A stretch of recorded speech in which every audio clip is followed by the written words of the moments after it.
byanze bikunze amakuru yageze ku bantu nanjye bari kumpamagara ari benshi kuri telefone yanjye ariko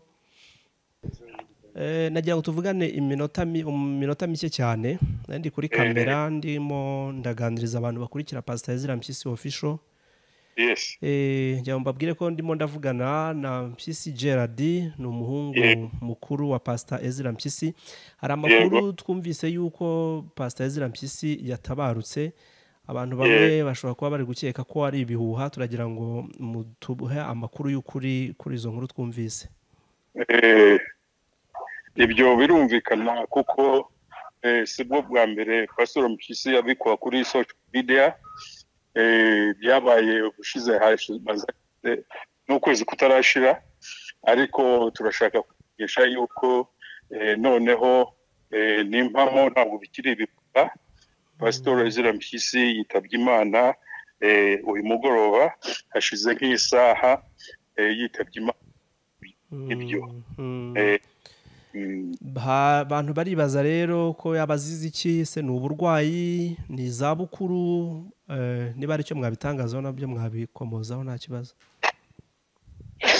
Yego, iyo umuntu akuze afite imyaka nk'iyo muze yari afite, ubu ngubu yaragejeje imyaka 102, nyine indwara nyinshi iraza.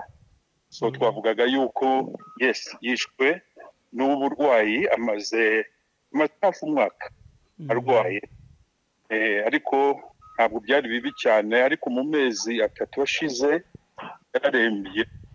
Noneho mu byumweru 2 bishize ko byageze aho tubibona neza yuko atazamara ibi byumweru 2, kandi nibyo kuko agiye hanyuma y'icyumweru kimwe arwaye cyane, ariko agiye atababaye.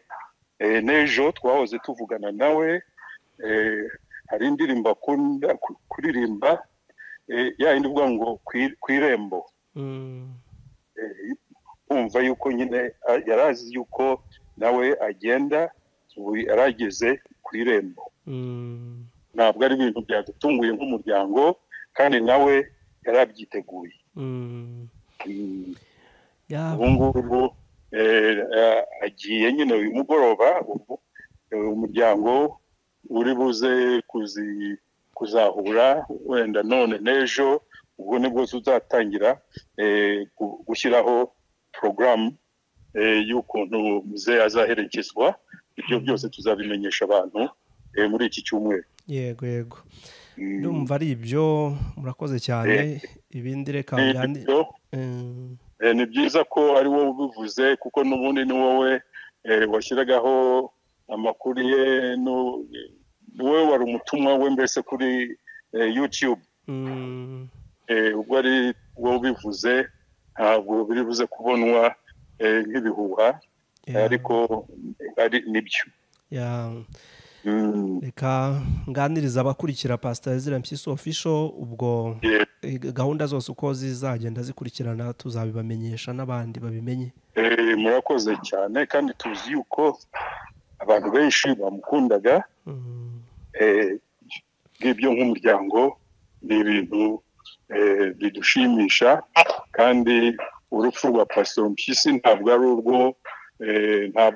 urupfu rurimo agahinda.